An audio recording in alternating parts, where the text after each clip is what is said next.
Hello. Today we are reading from Proverbs 3, 4, 5, and also we are reading from Romans chapter 10. And I just want to focus a little bit on Proverbs today.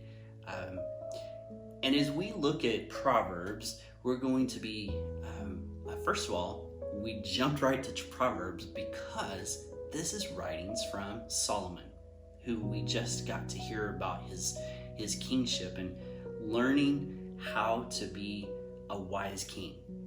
You remember when you read that King Saul, in a dream, in a vision, God asked him what he wanted as a king, and he asked for wisdom because he said, I'm young, I don't know how to be a king, a good king.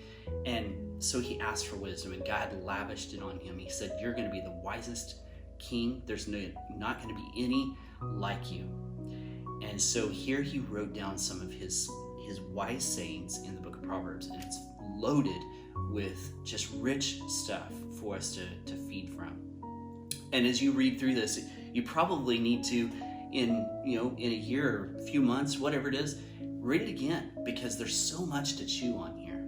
I want to focus today on just a few verses to help us to see here in chapter 3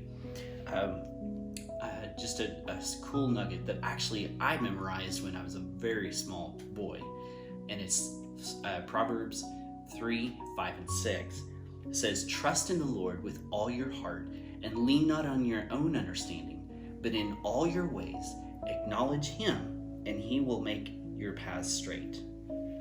And it's so cool to think about that God wants us to trust him with everything we have, everything that we are.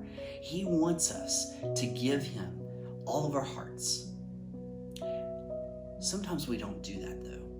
But when we trust him, he says, lean not on our own understanding. You may not know what you're getting into when you're following God, when you're trusting him. But we don't have to understand everything. We don't have to know everything. Sometimes I want to just know what's coming ahead.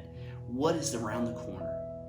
But with God, we can just trust him and know that if I'm following him, if I'm taking next steps with him, that it really doesn't matter, because I'm going to be taken care of. He's protecting me. He's providing for me.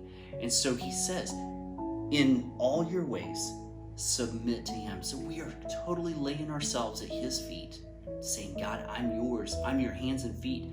Use me. And he says, and he will make your paths straight. Basically, he's saying he's going to make it simple. It's not going to be always easy. It's going to be simple steps, taking the next step in trust and surrender to him.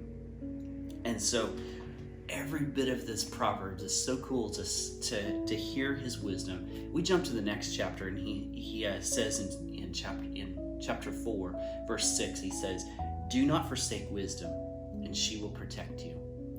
God's wisdom is more than we can imagine. It's the meat of where we live, because we trust him, we listen to him, we do as he calls us to. And it makes me think of James. We flip over, if we look at the New Testament, the book of James, he says in chapter 1, verse 5, he says, if any of you lacks wisdom, then you can ask God, who gives wisdom without finding fault. It's pretty cool. God wants to lavish wisdom on you. He wants to give you wisdom. That's how we find it. We find it by seeking him. We find it by chewing on his word, listening to it, and being guided by his people. Verse 7 after that, in chapter 4, he says, the beginning of wisdom is this: get wisdom. Again, it's very simple. It's simple. Just ask God for wisdom. Ask him. He wants to lavish his wisdom on you, his grace, his love, his mercy. And so each day, start your day out with saying, God, today is yours.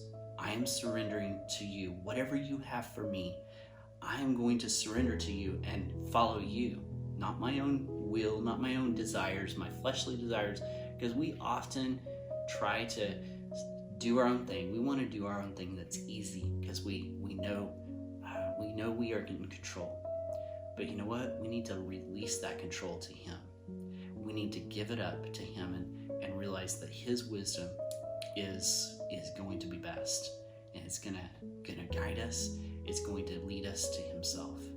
And so as you go through this week, as you listen to him each day, I want to encourage you to seek his wisdom. And until we see you again, you are sent.